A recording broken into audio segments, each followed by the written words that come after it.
Преди година и половина децата от клуб "Светлини сред сенките" завършват своята втора книга "Шахтата", но с помощта на читалище "Възродена искра" в град Казанлък, където развиват своя талант, успяват да издадат творбата си едва сега.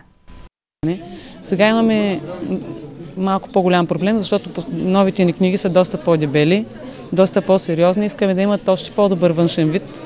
16 автори и 14 илюстратори на възраст между 10 и 18 години пишат историята за едно училище, което се намира в шахта, за да представят един интересен шарж на нашето общество и насочат своите връстници към борба срещу насилието, интриганството и злобата.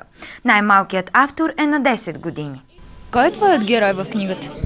Дарен. Какъв е той?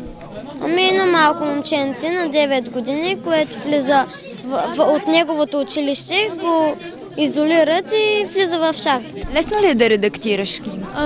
Да, лесно е, когато се пише добре и няма много грешки. Колко твои илюстрации има в книгата? Само на пяницата, по принцип. Аз много късно дойдох и само на нея успях да направя. Това твой дебют? Да. Общо взето, да.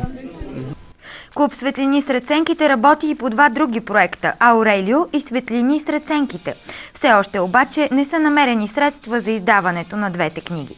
За новините, Камелия Стоянова.